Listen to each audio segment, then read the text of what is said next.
Hello and welcome to Rise and Unwind. My name is Dan. You know, each and every week we talk to people from across the country about things you could do in your neighborhood. It's 2026 and we're launching off a new year with a good start.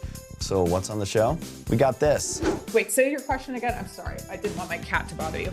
Oh no, I'm down with cats. We got cats in our studio, so Okay. cat life is the best life that we have. It's a weird story. 91-year-old woman found with two corpses at home, unbombed corpses. So that was weird. It's like, it's got to be a crime here somewhere, but it was her husband and her twin sister. Like, she loved them. She cared for them. Is it really a crime? Big wellness trend right now is just about being more intentional with those everyday choices around things like gut health, beverages with, benefits beyond hydration. All of that and more right here on that show we like to call Rise and Unwind. Sometimes a routine injury turns into something far more serious. For one man, a broken leg led to a diagnosis of multiple myeloma, a rare blood cancer that often comes back even after treatment. Joining us today are Dave, who has been living with multiple myeloma for several years, and Dr. Robert Rifkin, a hematologist-oncologist with UC Health System. Thank you both for being here. Thank you for having us. We're delighted to be here on behalf of GSK. Dave, take us back to that first moment. When you learned what was really going on, how did that change your life?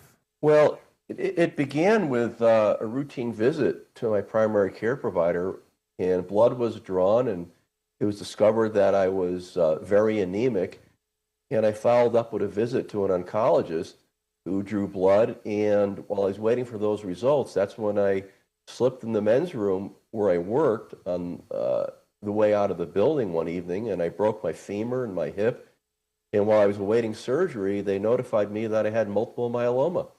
And I had no idea what it was. I'd never heard of it before. And I had the surgery. I went back to see the oncologist, and he told me I had a very aggressive form of the disease, and my treatment began that very afternoon. So the beginning of this all unfolded over a 5 or 6 day period. Now, multiple myeloma is known to relapse. What has it been like emotionally and physically to face that more than once?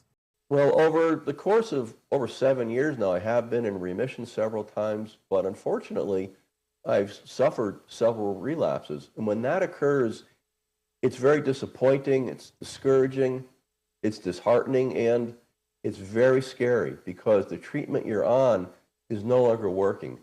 And you have to very quickly find a new treatment plan that works for you. And it does take a bit of mettle, can I say, on my part and anyone else who's going through this. And it's something that, unfortunately, is quite common with this dreaded and horrible disease. Dr. Rifkin, for viewers who may not be familiar, what exactly is multiple myeloma and how does it affect the body? So multiple myeloma is the second most common blood cancer. About 36,000 new cases will appear in the United States this year. It's a disorder in the bone marrow of the plasma cells, and they mutate, and then they can cause damage resulting in anemia, like Dave's case, as well as bone fractures. There can also be kidney injury as well. But I think importantly, there's now a number of new options for treatment, and certainly Blenrep, the newest kid on the block, in combination with bortezomib and dexamethasone, was approved by the FDA to treat patients such as Dave with multiple myeloma whose cancer has come back or didn't respond to 2 or more treatments. Importantly, as you pick a treatment, you need to talk to your doctor and your healthcare team about medical condition and side effects. Blenrep can cause serious side effects, including eye problems and decreased vision. So anybody taking Blenrep should have an eye care professional examine them before each dose. You're talking a lot about the new treatment options. How is the overall treatment landscape changing for patients today? It's been a dramatic change. So when I did my fellowship many years ago, median survival was 1.5 years, and now it's 7 or more years. And we have many patients in our clinic that are 20-year-plus survivors. That's excellent. So for people who may be navigating a new diagnosis or supporting a loved one, where can they go to learn more and get the most reliable information? So the best source of information is, of course, your healthcare team. But you can also access the Multiple Myeloma Research Foundation or International Myeloma Foundation, both of which have excellent patient education sites. Thank you both for joining us today. Thank you, Chris. Thank you. Ever notice how the new year starts with big goals and somehow life gets busy fast? A lot of people want to feel better day to day, but don't want another all or nothing reset. Joining us today is TV host and lifestyle expert Jamie Hess with simple wellness habits that actually fit real life. Welcome, Jamie. Thanks for having me. Now, Jamie, people often start January with motivation, but consistency seems to be the hard part. What helps habits actually stick? Yeah, New Year's resolutions aren't just about starting new habits. It's really about checking in with yourself and choosing what fits into your everyday life. I always say focusing on small and realistic changes makes it so much easier to stay consistent and build momentum. And that's actually where Target can be a partner on your wellness journey this year. Target is entering their wellness era, expanding their assortment by 30% with thousands of new items under $10. So Target's really simplifying what wellness means in 2026 with the curation of new, trend-forward, budget-friendly options that'll really make it easier to find what works for you. When life gets a little too busy, what are a few realistic ways people can still support their wellness? It's a great question. A big wellness trend right now is just about being more intentional with those everyday choices around things like gut health, beverages with, benefits beyond hydration and convenient protein. For me, it starts in the morning. It's a simple swap out in the morning that'll really set the tone for the day. My new favorite gut healthy breakfast is the Coconut Cult probiotic coconut yogurt with flavors and single serving sizes that you can only find at Target. Now, I also like switching out my morning coffee with something called Rise Mushroom Coffee. It just feels more balanced than my usual cup, which I really appreciate on busy mornings. And then later in the day, when I'm kind of craving something sweet, I reach for something called a Misfits plant-based protein bar. It is so tasty. It tastes like a candy bar, but it's also packed with protein. Now, you talk a lot about pressing reset, not restarting. What does that mindset change for people? Yeah, you know what? It's all about self-care, and it's all about taking care of yourself. And self-care really works best when it's simple and realistic. I personally gravitate towards routines that don't take a lot of time, but still feel really intentional. And Target is a great place to discover those self-care essentials. My new favorite is the Target exclusive. It's the Remedy Skin 3-Step Skincare Kit. It was formulated by a dermatologist you might have seen all over TikTok named Dr. Shah, and it includes a cleanser, a vitamin C brightening serum, and a moisturizing cream, which really helps take the guesswork out of skincare. And then for a quick moment of self-care during the day, I also love the Prequel Multi-Quench Hydration Face Mist. It just kind of fits seamlessly into my routine and freshens me up during the day. And then I'm a mom of 2 little boys, so for families, having everyday staples around the house matters. I like that Target has addressed that. They've expanded their assortment with solutions for the whole family, like the Tubby Todd All-Over Ointment. This is great for the whole family. It's one of those kind of do-it-all staples. It's a rich, creamy balm made from plant-based ingredients. And while we're talking about kids, I got 2 little boys. So the First Day Kids Multi-Gummies fit easily into busy family routines. Mornings in my house are crazy, and these delicious gummies are made to fill common nutrient gaps to support energy, focus, and immune health. Staying active doesn't always mean a full workout. What are some everyday ways to keep us moving? People ask me this every single day, like, what do I do to find motivation when I'm not feeling motivated? I get a new workout outfit. That's like the quickest way to make me want to get out the door to the gym or to take that walk. Target actually just launched a bright, colorful mix and match collection from JoyLab, like this piped sports bra paired with matching high-rise piped leggings. It's really great for workouts, but even beyond workouts, errands, everything in between. And Target will actually be adding more than 1,000 new apparel and accessories items throughout the year, so you can refresh your gear with the seasons. Now, for viewers who want more ideas and inspiration, where should they go? You can find everything we talked about at Target stores, on Target.com, or in the Target app. It's just a great place to explore affordable everyday wellness options that fit real life. Jamie, thank you so much for joining us. Thanks for having me. Do you ever watch a true crime story and think, there's no way that this could be real? And then it is. Then the idea of that is the idea behind the brand new season of A Curious Case Of, a series that digs into bizarre, stranger than fiction cases filled with twists, deception, and shocking outcomes. So joining us today is Beth, veteran legal analyst and former prosecutor who helps break down what really happened and why these stories still matter. Welcome to the show, Beth. How are you, my friend? I'm fine. Thanks for having me. Happy New Year. Happy New Year. Excited about it too. Happy New Year to you. And before the break, I was saying, I love the show. It's great. It's interesting. It's because, a lot of these true crime drama stories always is this person murdered this baby, and it's dark, it's demented, and it kind of goes into these, deep tales of like blood, guts, and people that are just doing on horrible things. But this show, okay, and not to just keep gushing about it, it goes into something a little different. It does have like the true crime. It has some weird tales. It has some stories. First season, loved it to death. But you investigate things that are a little different and not just blood, guts, and watch these people kill things that were innocent all from the start. You know what? You hit the nail on the head. That why this series resonates with a lot of men who are kind of get turned off to a lot of blood and guts and murder, right? It's like a largely female audience. It skews female, I should say. But I'm hearing from husbands and boyfriends saying, there's a show that I can watch that's crime or crime adjacent, as we say, that I can watch with my girlfriend or my wife and enjoy it. So we're not looking at murders, but we're looking at weird, bizarre behavior, as you said.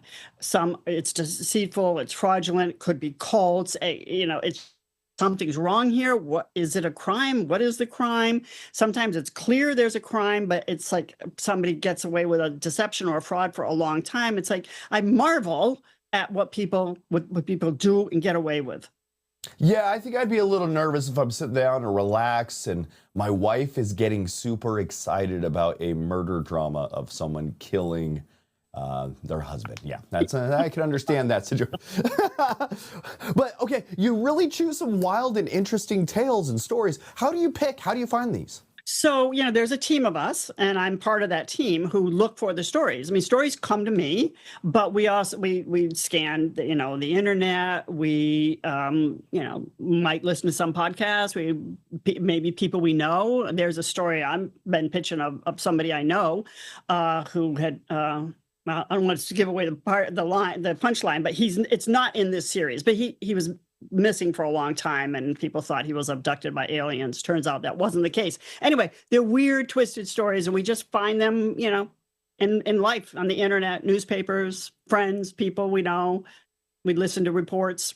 All right, and this season, what are some of the highlights? Anything big that we should be looking out for? What's something we can look forward to in the season? What's the elevator pitch this time?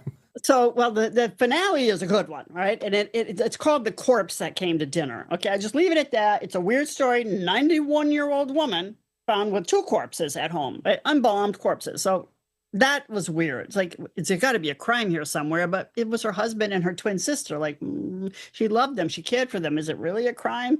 So that's the finale. So you got to wait 8 weeks for that one. But the school principal who hypnotized his students, and he wasn't licensed to do it. And there 3 of them tragically die. There's no murders, but they die. The woman who is faking her illnesses, she's faking paralysis from the neck down. What, to get attention? I'm not sure. She fakes being a cancer survivor. She wants people to like her, maybe. I don't know. She fakes pregnancies. These are all over several years. It's very strange behavior that made me angry, having grown up with 2 special needs brothers who died as young adults. That really made me angry that somebody would fake an illness that they don't have just to get people's sympathy. I guess. I'm not really sure. So that's one of the stories. But that was like, what is the crime here? It's not a crime to break someone's heart. It's not a crime to lie unless you're getting a benefit. And that's what did her in. She got a benefit. She got something of value. She got a bicycle. She got a trip. She got some expenses paid to go to a camp for the special needs people. So, I mean, the first episode, right, the green smoothie, guy who practiced medicine without a license was also like, he started life pretty good, making a lot of money with his alkaline diet. But then he took it a step too far. He got too greedy. He started promising people he could cure their cancer. That's what landed him in prison. As a journalist and someone that has dealt with legal analysts and former prosecutors, what did you learn while working on these projects? And what is something that is a takeaway that you going into this? Okay, these are interesting stories, but what is something that like made you realize, or what did you learn that you want people at home to kind of get while watching this, or just learn while making the projects yourself?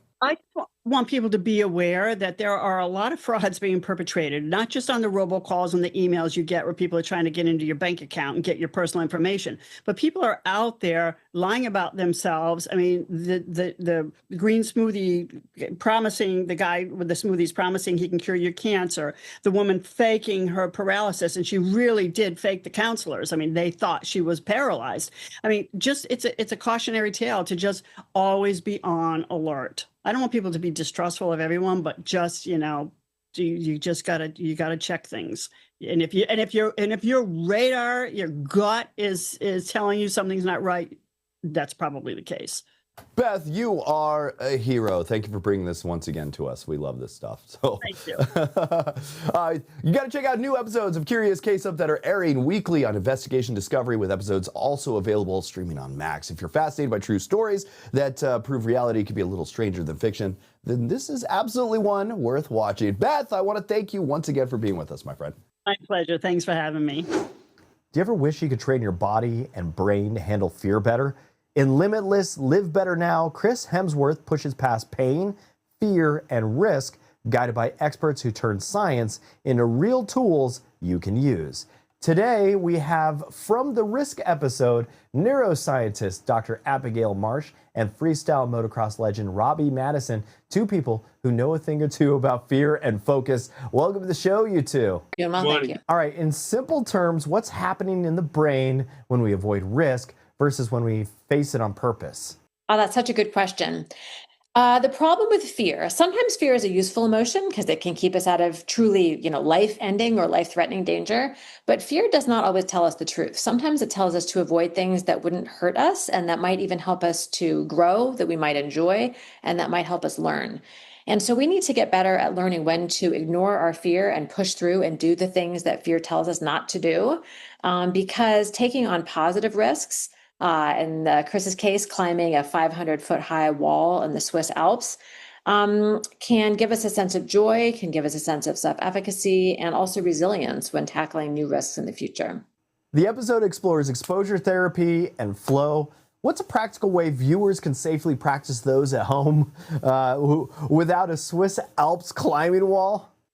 Well, if a Swiss Alps climbing wall isn't handy, there are lots of other ways to take on risks. The tricky thing is it's sort of personal to each person. So not everybody is afraid of the same thing. Some people aren't afraid of heights. I'm not one of those people. I'm glad that Chris climbed that wall instead of me.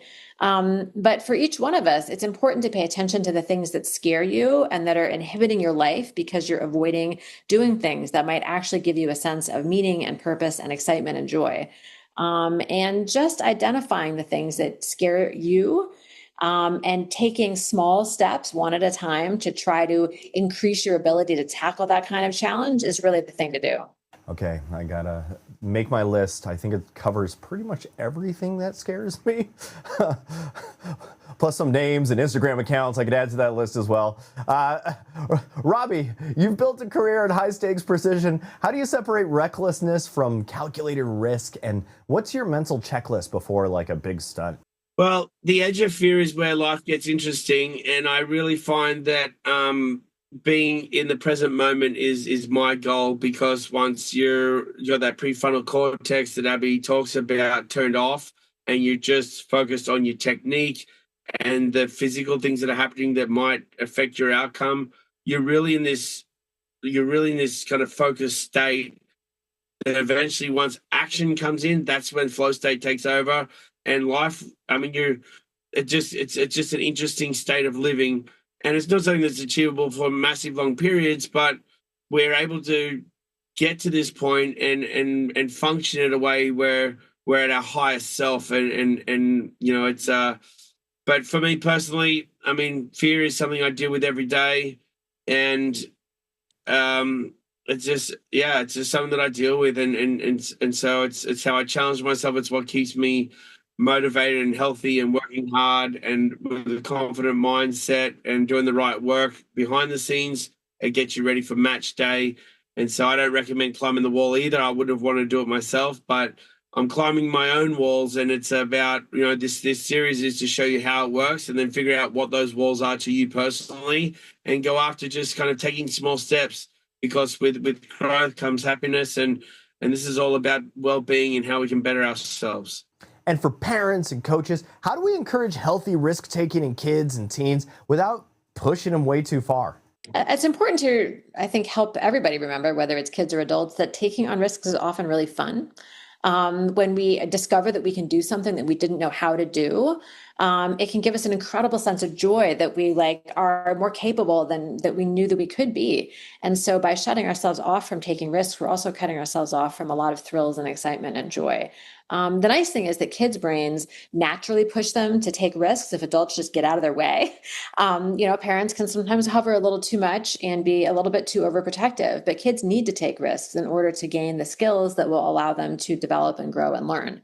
And really what adults need to do is sort of tap into that childlike state of being a little bit more by being deliberate about taking on new things. And just to add, as a father of 3 boys who are following my footsteps, there's a lot of responsibility that comes with risk taking. And I do see other parents kind of putting their kids in unsafe situations. And they're essentially trying to mimic my kids who are doing backflips and doing all this stuff, but they're not seeing the behind the scenes work that goes into that and the small steps we take to get them ready for it. So there's a responsibility of, unsafe risk taking, and what Dr. Abigail talks about and what we do, and this is positive risk taking and the small steps, and Chris trains for these things.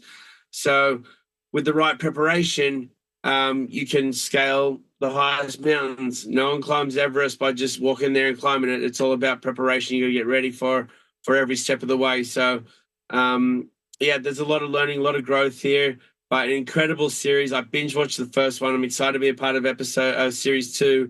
And Chris is a great example of what it takes physically, mentally. There's a lot of education in this. It's a much watch for sure.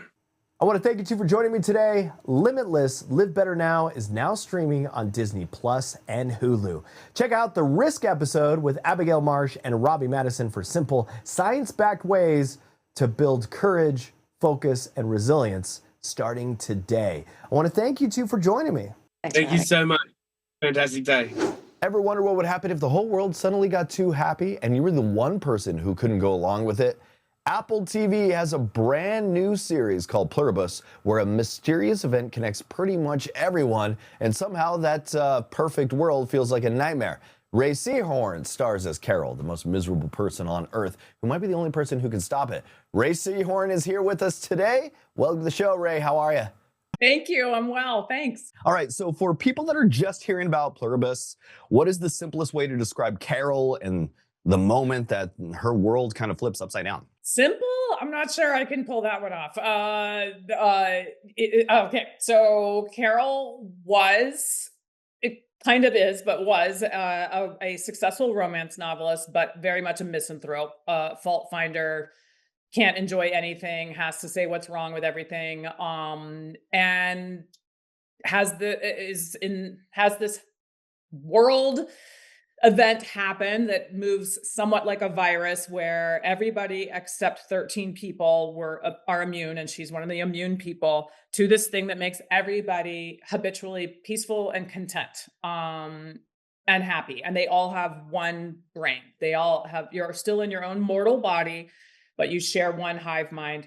Carol thinks this is a horrible thing. And even among the other immune people, a lot of them think, why is this so bad? And that's sort of an integral question that the show explores from a lot of different angles of how do you define happiness? How do you define contentment? How do you define individuality and freedom and success? And what is worth the cost of some of those things? And it also looks like Carol has this dream life, but she's still miserable, and I can relate. What did you latch onto emotionally when you first read who she is and who she's kind of fighting against? I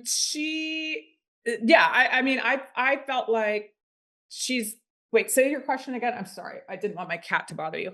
Oh, no, I'm down with cats. We got cats in our studio, so okay. Cat life is the best life that we have. It was basically saying, when you read the script, what did you latch onto emotionally and when you saw that she was kind of fighting against the world, I guess? Yeah, many things. And one of them being that I had to constantly keep in mind that there is a very personal obstacle she has weighing her down. In addition to losing the world, she lost her wife. And we wanted that grief to stay real and present and not just be something that you're just over the next day. And I kind of would start from that place some days because I thought it's hard to take in if you're a real person that this is happening to, the larger aspects of what is going on in the world. And there's many times where she's, the Simpsons character of old man yelling at clouds. And she's just the only person screaming and no one understands why. And so I just kept reminding myself to try to be as honest as I could in those moments. And Vince writes in a way that allows those moments of honesty, which I think are always the way to bring the audience in on the journey with me. And the show plays with this big question, is that joined happiness a utopia, or is it something darker? As an actor, how do you stay grounded in the reality of the story while everything around just kind of feels uncanny? Just like I was just saying, I just look for like, what is the real person in the middle of this? What is the real reaction? So yeah, most of us have not had a situation where we felt like the entire world was invaded by some kind of alien virus that was making them happy. But we have all been in rooms, most of us, I think, where you feel like you're the only person shouting that the barn's on fire. Mm-hmm. And you look crazy shouting it. And everyone's like, wow, you should really settle down. And it just is making you crazier and crazier. So I was just constantly look for like, what are the things that are most like this, as if that you can just start the build from there and then raise the stakes. And you and Vince Gilligan have such a strong creative history. I could tell that there's a big difference in the tone of Pluribus compared to what people might expect from him. But how did he open this up and let you explore in what you did with Carol? For some people, this is Vince going back to his roots because he started on X-Files. So they were prepared to have him do sci-fi. He actually told me almost nothing. He just said it has nothing to do with the Breaking Bad or Better Call Saul world. It has a sci-fi element, and I just want to send you the script and see what you think. And I went on the same wild ride that you guys did watching the pilot. I was just like, this is nuts, and this is going to be so much fun. Rhea, I want to thank you for hanging out with me this morning. Pluribus is streaming now on Apple TV. If you like smart sci-fi with suspense, dark humor, and a big, wait, what would I do question or two, this one's going to stick with you. So check it out on Apple TV. Rhea, I want to thank you for hanging out with me. Thank you. Thank you very much.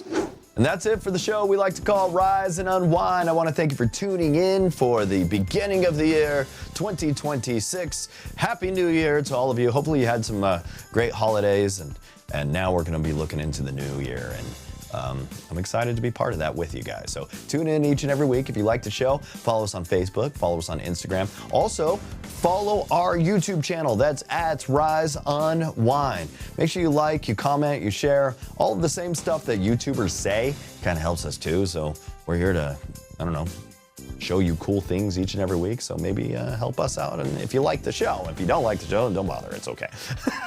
And until next week, that was the show we like to call Rise and Unwind.